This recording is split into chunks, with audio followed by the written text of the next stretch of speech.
Irmãos, eu convido vocês a abrirem comigo a Bíblia Sagrada no Evangelho escrito por Mateus, Mateus capítulo 8. A você, querido e querida que está em casa, acompanhando conosco pelo YouTube, a você que ouvirá essa mensagem no tempo e no lugar determinado por Deus. O desejo do meu coração e a minha oração nesse momento é que o Espírito traga iluminação desta palavra ao teu, ao meu coração, ao nosso coração. Mateus capítulo 8, a partir do versículo 5, diz assim a palavra do Senhor. Entrando Jesus em Cafarnaum, dirigiu-se a ele um centurião pedindo-lhe ajuda e disse: Senhor, meu servo está em casa paralítico, em terrível sofrimento. Jesus lhe disse: eu irei curá-lo. Respondeu o centurião: Senhor, eu não mereço receber-te debaixo do meu teto, mas dize apenas uma palavra e o meu servo será curado. Pois eu também sou homem sujeito à autoridade e com soldados sob o meu comando. Digo a um, vá, e ele vai, e a outro, venha, e ele vem. Digo ao meu servo, faça isto, e ele faz. Ao ouvir isso, Jesus admirou-se e disse aos que o seguiam: digo-lhes a verdade, não encontrei em Israel ninguém com tamanha fé. Eu lhes digo que muitos virão do Oriente e do Ocidente e sentarão à mesa com Abraão, Isaque e Jacó nos reinos dos céus. Mas os súditos deste reino serão lançados para fora, nas trevas, onde haverá choro e ranger de dentes. Então Jesus disse ao centurião: vá, como você creu, assim lhe acontecerá. Na mesma hora, o seu servo foi curado. Amém. Aleluia. Glorificado seja Deus. Estamos diante de um texto, amado, de mais um milagre de Jesus, revelando-se como Messias, e é fantástico que salta aos nossos olhos, neste episódio, nesse evento, nessa procura por Jesus, desse centurião, vem aos nossos olhos a nítida consciência que existe uma enorme diferença entre fé e crença, entre espiritualidade e religiosidade. Mas fé não é acreditar? Não é. Fé está na esfera e percorre os caminhos de encontro à divindade, sem necessidade de nenhuma mediação, de nenhum objeto, de nenhum rito, de nenhuma barganha com Deus. Fé é a consciência que se tem do Pai, independente do que o Pai faça. A crença, ela faz parte da religiosidade. Ela precisa de atos e de exterioridades para se manter acreditando naquilo que se crê. E a crença é tão religiosa que até o diabo crê. Só que ele estremece, porque ele sabe a autoridade que está acima de todos. Então, esse texto nós vemos fé e crença. E eu colocaria uma vírgula e diria que há diferenças entre fé, entre crenças e entre crendices. Porque a crendice já não está não entra na categoria nem da fé, nem da religião. A crendice é aqueles costumes, aquelas superstições, é dar àquilo, a um objeto, coisa, ideia ou filosofia, o poder que ela não tem. Então, há um equívoco muito grande sobre essas coisas. E eu entendo que o Evangelho de Jesus é uma proposta à fé. Até porque sem fé é impossível agradar a Deus. O Evangelho de Jesus é uma proposta à espiritualidade, ao rompimento com a religiosidade. Porque a religiosidade, ela abrange todos, nós somos religiosamente inatos. Agora, apenas aqueles que evoluíram na compreensão, apenas aqueles que decidiram seguir Jesus e mantêm com Ele uma relação de intimidade, apenas aqueles que intuem Deus e se entregam ao seu amor poderoso, é que entram na esfera, passam da categoria da religiosidade para a categoria da espiritualidade. É tão verdade que as crenças, elas se enquadram, elas dão suporte, dão vazão, dão sustentabilidade a toda e qualquer religião, independente da crença. É por isso que Jesus Cristo não veio fundar nenhuma religião. Há os equivocados que dizem que Jesus fundou o cristianismo. Não, Jesus não fundou o cristianismo. Jesus fundou a sua igreja. Tu és Pedro, e sobre esta pedra, que sou eu mesmo, edificarei a minha igreja. A religião foi institucionalizada por Constantino, o cristianismo, melhor dizendo. O cristianismo como religião. Então Jesus veio fundar a sua igreja. Mas e dentro do cristianismo existe a igreja? Sim. Dentro do cristianismo como instituição, como fenômeno, existe quem é a igreja, mas em sua maioria não é, porque estão apenas no âmbito e na categoria, na relação com o divino, apenas na esfera da crendice e da crença. Nós estamos diante de um texto extraordinário. Um centurião romano. Centurião romano era o comandante militar das tropas de invasão em Israel. Era o comandante que assumira um posto militar em Cafarnaum, uma das cidades principais, ao largo do mar de Tiberíades.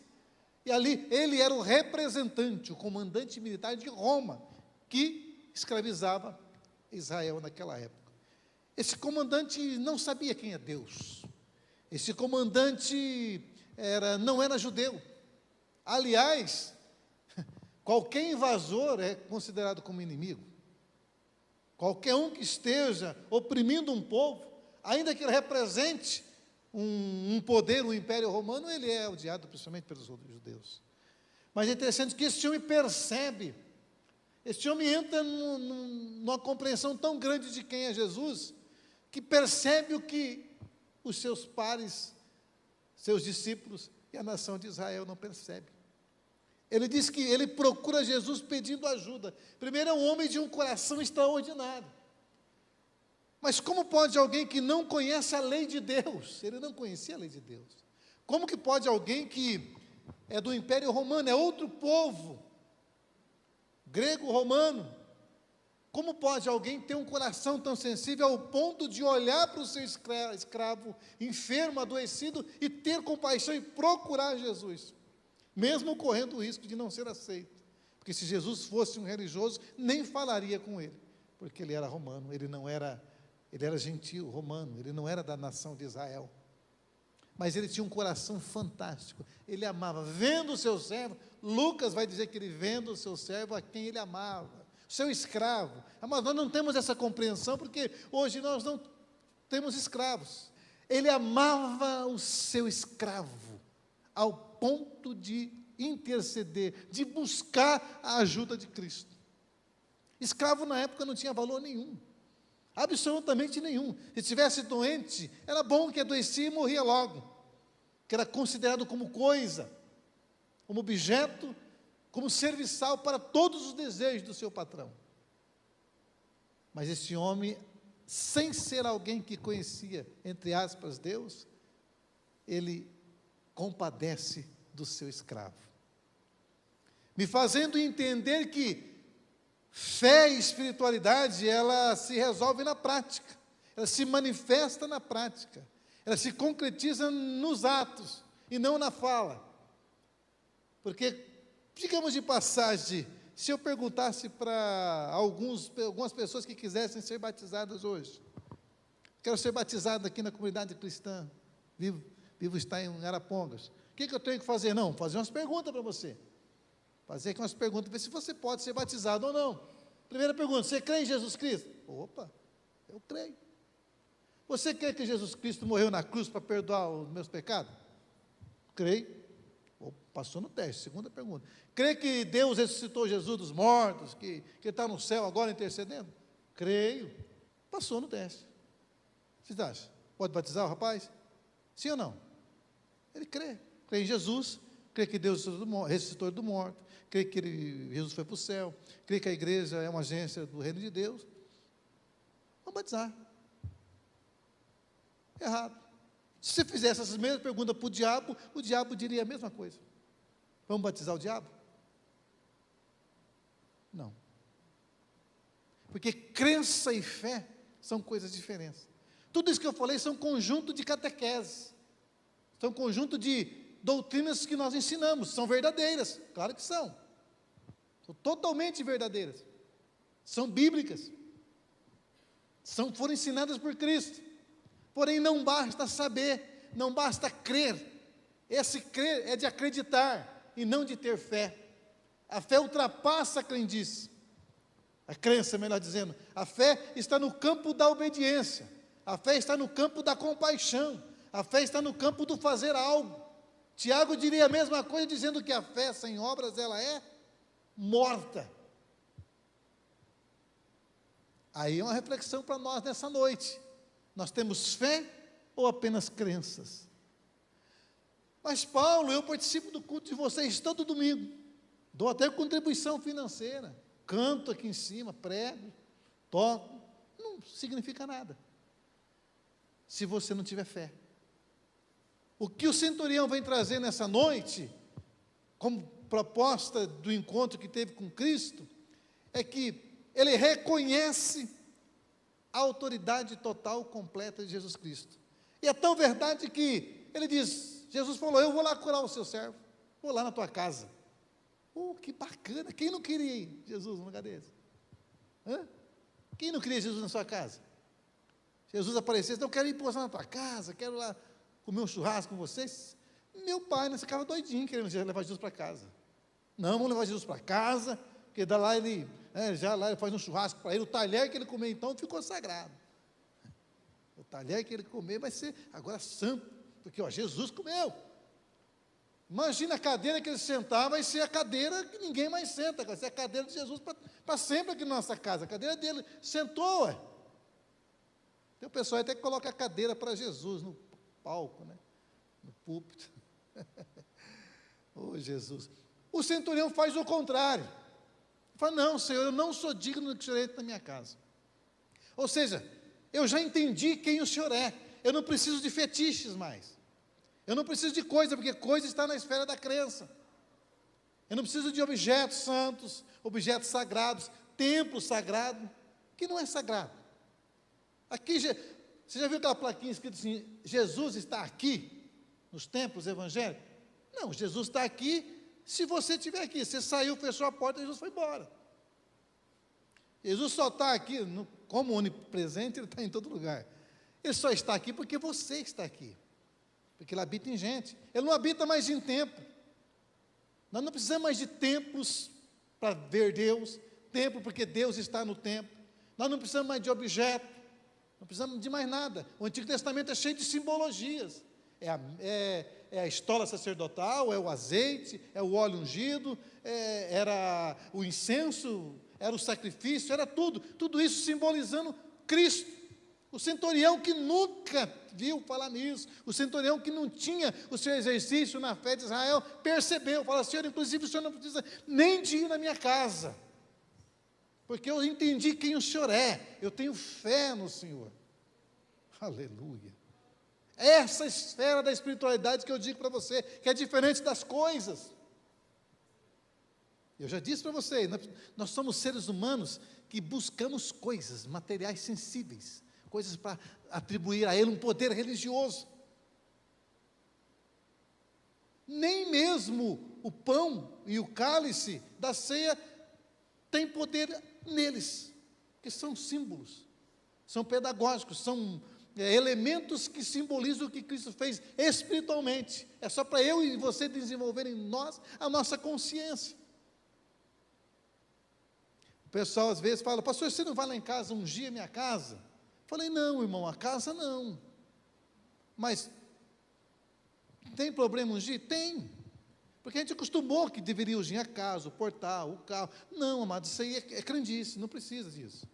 Se a pessoa ainda é nova na fé, começou os primeiros anos, eu tento conversar, explicar, porque Jesus não fez nada disso.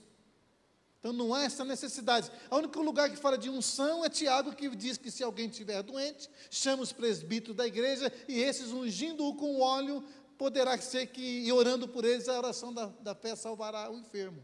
E esse óleo é muito mais medicinal do que esse azeitinho que a gente faz na testa, ou no enfermo, a unção dos enfermos. Não precisa mais disso.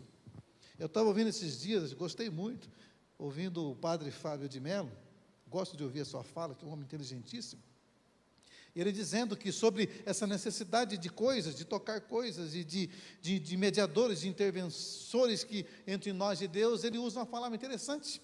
Ele diz: não, esse tipo de coisa ainda está para aqueles que ainda são iniciantes na fé, que ainda não desenvolveram a espiritualidade que o Pai quer. Gostei muito da fala dele, da compreensão que ele tem sobre isso. Isso é muito legal, fiquei maravilhado. E é isso mesmo. Com o tempo, amados, se nós estamos começando na fé, às vezes a gente precisa disso. Mas o centurião que não conhecia Deus, não precisava de nada disso. Aí eu pergunto: ele conhecia Deus ou não? Claro que conhecia. Jesus olha para ele e fala: gente do céu, eu não acredito num negócio desse. Se Jesus fosse mineiro, falava assim, né? Eu não acredito num negócio desse. Eu nunca vi, não encontrei ninguém em Israel com a fé desse centurião. O que Jesus está dizendo, falou: ó, vocês estão aqui, meus 72 discípulos, os 12 que estão aqui, o sacerdote, o templo, na nação de Israel, por tantos anos eu não encontrei ninguém que tenha a fé que esse romano, que é considerado gentil, que não tem Deus, a fé que esse homem tem. Ou seja, vocês são todos religiosos e não têm a fé que ele tem. Aí a pergunta para mim e para você nessa noite é se nós somos espirituais, nós estamos na esfera da espiritualidade ou da religiosidade, ou da crendice ainda. A religião precisa de ritos e atos, toda religião, e o meu respeito a todas elas.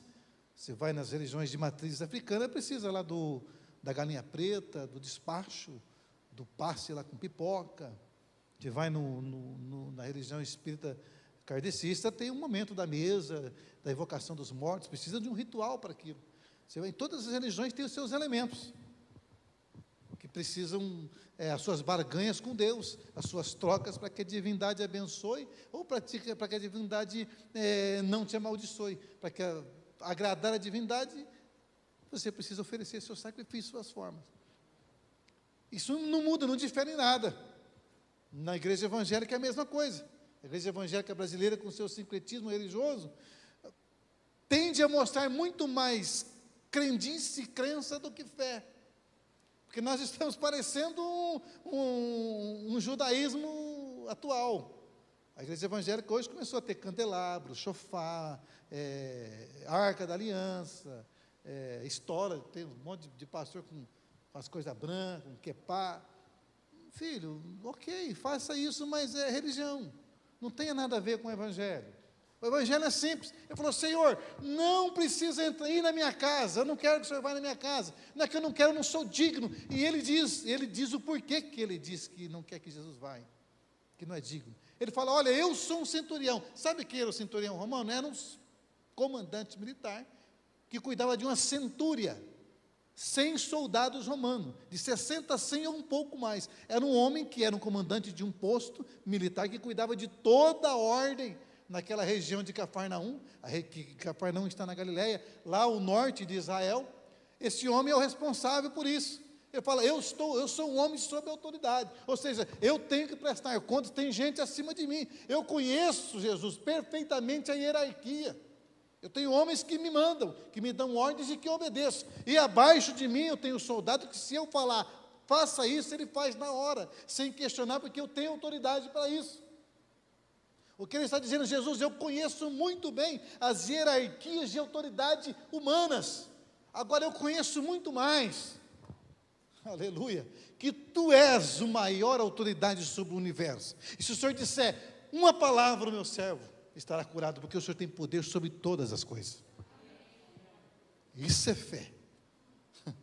Aleluia. Alguém que não frequentava templos, alguém que não participava de rito, alguém que não era considerado filho de Deus, é alguém onde Jesus encontra fé inigualável naquele ambiente. Aí Jesus desmonta ainda mais os religiosos e fala: olha, muitos virão do Oriente e do Ocidente e assentarão à mesa com Abraão, Isaque e Jacó. O que, Jesus? Os religiosos que estavam próximos, quando ouviu Jesus falar isso, falaram assim: o senhor é herético, como é que você pode falar uma heresia dessa? Porque para os judeus, só ele era filho de Deus. A nação de Israel é a nação eleita. Eles se sentiam povo exclusivo de Deus, e de fato eram, mas eram não para se vangloriarem disso, era para serem luz das nações, referência para as nações, até que o Cristo viesse. Quando Jesus fala aqui, como que virão do Oriente, da Índia, Jesus? Naquela época tinha algum conhecimento já até de alguma coisa no Japão. Como que vai vir alguém que não participa do templo, que não conhece o Deus de Israel e vai sentar na mesa com Abraão, Isaque e Jacó? Do Ocidente, como? A Europa? Parte da África? Esse povo aí não tem nem Deus, é tudo macumbeiro. Porque nós costumamos julgar todas as pessoas achando que elas não têm Deus, porque não seguem a nossa religião. Achando que, porque elas não fazem parte de uma comunidade que nem a nossa, eles não têm Deus, não têm fé, não têm nada. Jesus falou: vocês estão equivocados, virão de todos os lugares. Por isso que Apocalipse vai corroborar com essa ideia, dizendo que ele salvou homens de toda língua, povo, tribo e nação. É aqueles que estarão adorando o Cordeiro para sempre. Agora, eles criam que quando o reino fosse estabelecido, haveria uma grande festa, um grande banquete, e para entrar nesse banquete, não basta crer, tem que ter fé, não basta acreditar, tem que ter fé. Entrar nesse banquete da eternidade, que é a instituição do reino agora e eternamente, não basta seguir ritos, não basta ser religioso, não basta cumprir doutrinas e dogmas, não, é preciso ter fé, porque do Oriente e do Ocidente vem gente que sequer sabe desse rito e entrarão nessa festa, nesse banquete. Falei: vocês, os que são filhos de Deus, os detentores do monopólio de Deus, ficarão de fora. Serão lançados às trevas, na qual haverá choro e ranger de dentes. Então o pessoal já acha que é o inferno aí, né? Não, ele está usando uma alegoria. Ele está dizendo que nessa festa que acreditavam ter, que é metafórica, nessa festa o que acontece? Quem não entra no palácio, que era totalmente iluminado por dentro, perfeitamente iluminado, porque é o palácio do rei, quem não entra nesse palácio, nessa festa, para sentar à mesa com Abraão, Isaque e Jacó, fica para o lado de fora, fica nas trevas, na escuridão. Imagina, na época não tinha energia elétrica, não tinha nada, só aquelas candelabros e luminárias à base de óleo, a parte de fora. Quando você vai num lugar onde não tem energia, no sítio, pessoal que gosta de sítio, é escuro. Se não tiver lua cheia, é escuridão, trevas. Então, vocês vão ficar para o lado de fora. E nessas trevas que vocês estarão, porque estão fora do convívio, fora do contato, vocês vão ranger os dentes de frio. O frio se arranja os dentes, começa a bater o dente, todo frio que está. Quem já passou frio assim de ranger os dentes? Quando eu estava no seminário católico, lá não tinha coberto, era um frio em Toledo. Eu estudei para padre quase 5 anos, era um adolescente, e a gente tinha voto de pobreza, castidade e obediência, e a gente sofria demais, não tinha coberto. Eu ia 6:30 da manhã, 6 horas, mexer com a horta, na geada, de chinelo de dedo, porque não tinha, pobre. Eu pesava 52 quilos, pensa num negócio desarrumado. Hoje eu já não sou bonito, você imagina naquela época. Tem umas fotos lá que se colocar à noite ali, espanta qualquer coisa, filho. Colocar na horta, os passarinhos não vêm, mal. De tão feio que eu era. Aí você ficava de tanto frio, começava a bater os dentes, ranger os dentes, de frio. Haverá choro e ranger de dentes. O que está dizendo?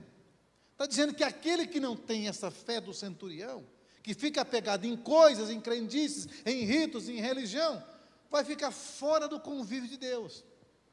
Não é Deus que vai pegar e lançar, e você não entrou, porque você ficou apegado em coisas, caçando, jeito de agradar a Deus, de barganhar com Deus. É igual alguém me perguntou, pastor, mas se eu não der o dízimo na tua igreja, Deus vai me amaldiçoar?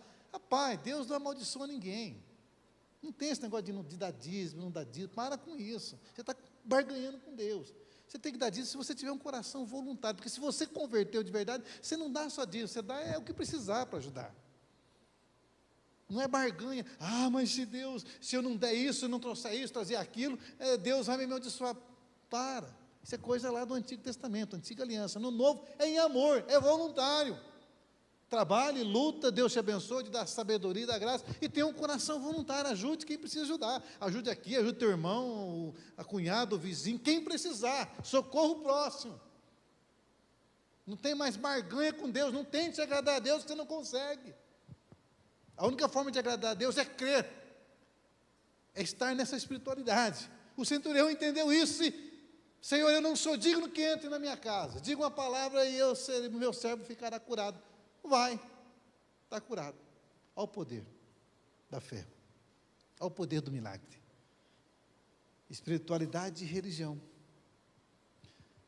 Mas então, para que culto aqui domingo à noite, pastor? Para que tempo? Para nós ficarmos sentados, aconchegantes, com ar-condicionado, aprendendo juntos, orando com os outros, aprendendo sobre Jesus, sendo gente boa na vida. Mas se nós fizermos tudo isso, todo domingo, e eu não me tornar gente melhor lá fora, que ame mais, que abrace mais, que chore mais, que abençoe mais, que critique menos, que reclame menos, que atrapalhe a vida dos outros menos, se isso não acontecer, não adiantou nada. Porque tem gente que não basta não fazer a coisa para os outros, tem que atrapalhar a vida dos outros, né? Tem ou não tem? Aí você fala, eu sou crente, sou pastor. Daí, crente igual o diabo. Crê igual, só que o diabo estremece, muitos nem estremecem, não tem reverência mais. Permita ser alcançado, amados, ter a compreensão, a conscientização do Evangelho de Jesus, que é essa beleza, essa leveza, esse crer no sentido de entregar-se completamente. Eu estava ouvindo até o Ed fazendo a ilustração sobre o que é fé. Diz que um menininho estava olhando um campeão mundial de travessias em cabo sob abismo. Sabe aqueles abismos que tem? De um lado no outro, o cara coloca um cabo de aço e atravessa, né? Ali, de boa, andando, com a vara na mão. Quem lembra desses negócios? Aí o menino estava lá e o cara passou para lá, passou para cá, e o menino, nossa, que coisa tremenda, o cara é bom mesmo. Campeão mundial de travessia sobre cabo de aço.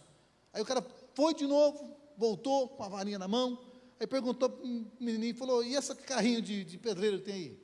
Falou, não, está aí, com a rodinha encaixada no cabo. Pegou o carrinho perguntou ao menino, você acredita que eu passo para lá? Acredito. O menininho foi, o campeão foi, passou com a carriolinha na mão, foi lá, virou, deu um salto, voltou, colocou a carriola aqui, o carrinho de pedreiro, e o menino todo empolgado, nossa, você é demais. Mas você acredita então que eu posso passar de novo com esse carrinho para lá e voltar? O menino falou, lógico que eu acredito, mas não tenho dúvida disso. Ele falou, então entra dentro do carrinho. Aí não, né? Aí não. Eu acredito, mas aí fé eu não tenho para entrar no carrinho. Fé é isso, é entrar no carrinho. Fé é lançar-se nas mãos do Pai que cuida. Fé é, Senhor, eu não sou digno, inclusive, de nada do Senhor, mas o Senhor é sustentador de todas as coisas, o Senhor tem autoridade tal que o Senhor falar uma palavra, meu servo será curado. Fé é lançar-se nesse carrinho, nesse braço do Pai, que às vezes é pura escuridão, puro abismo, é pura incompreensão, é pura dúvida, porque fé não é o contrário, o oposto de fé não é dúvida, o oposto de fé é incredulidade. Você tem que duvidar sim, mas é entrar no carrinho, é não entrar no braço do Pai, é ter a consciência de que o nosso Deus tem autoridade sobre os céus e sobre a terra, sobre a vida e sobre a morte, sobre os céus e sobre o inferno. Que ao mencionar, você vai ver no texto abaixo que ele expulsa um endemoniado, expulsa o demônio de um endemoniado. Esse é o poder do Messias, esse é o poder do Cristo que nos ama, esse é o poder daquele que já compreendeu que espiritualidade é essa esfera de lançar-se sobre os cuidados do Pai, entrar nesse carrinho sabendo que, imagina, pode tirar inclusive o cabo de aço que eu passo flutuando, com esse carrinho. Deus é assim, ele anda por sobre as águas, independente das águas. Aleluia. É esse Jesus que eu convido você a ter. Constante relacionamento com Ele. Senhor, eu não sou digno. Ou seja, não há em mim nenhum mérito para o Senhor me abençoar. Alguém me falou esse dia, mas como que pode acabar meu casamento? Como que deixou Deus? Como Deus deixou acabar meu casamento? Se eu sempre fiz isso, fiz aquilo. Falei, filha, você não se enxergou ainda. Mas na lata, tem hora que eu falo uns negócios meio na bucha, tá? Falei, não, você está achando que você tem mérito, que Deus tinha obrigação de cuidar do seu casamento, que você não cuidou. Você gastou demais, não tratou seu marido bem. Vocês dois estão desarrumados, desajustados. Vocês dois estão todos desorientados. Precisa de ajuda, de encontro, de conserto, de restauração. Agora, vocês não se ajustaram e quer que Deus tinha obrigação de livrar você da separação. Que isso? Você acha que você tem mérito diante de Deus? É religiosa. É religioso. Aquele que entendeu que não é digno de nada, descansa, confia no cuidado do Deus que tem autoridade sobre os céus e sobre a terra. Amém. Vamos orar? Vamos entrar no carrinho? Difícil, né? Você entendeu a diferença de crer, de crença e de fé? O que você precisa nessa noite? É sair da esfera do tocável. Ah, mas eu não estou vendo. Mas Paulo disse que nós não andamos por vista, nós andamos por fé. O que você precisa hoje? É sair dessa esfera do palpável, do sensível, do religioso e entregar-se inteiro e completamente na mão de Jesus. E olha, meu querido, é muito bom entregar-se a Ele. Aliás, é a única forma de sentar à mesa com Abraão, Isaac e Jacó. Ou seja, é a única forma de ter o senso de pertencimento à família de Deus. Porque enquanto você não crê de verdade, você fica sempre achando que é filho, mas não é filho. Eu sou filho uma hora, daqui a pouco eu acho que não sou filho nada. Eu errei, pequei, eu acho que eu não sou filho não, Deus deve ter expulsado eu. Deus está falando, filho, eu não expulsei você que está correndo de mim. É você que saiu da minha casa, da minha presença. Quando eu tenho fé, eu estou na casa do Pai. Estou abraçado a Ele, estou confiado nele, não vejo, não preciso de toque, não preciso de nada, sirvo a Ele em qualquer lugar, sirvo Ele aqui no templo, sirvo Ele no meu serviço, sirvo na minha casa, debaixo do poste, viajando. Ele é Deus, que não habita mais em templos feitos por mãos humanas, mas habita no meu coração, no teu coração. Quando eu entro nessa esfera da espiritualidade, amado, onde eu entro no carrinho de Deus, né? Quando eu entro nesse carrinho, vai dar medo? Claro que vai. Oxi.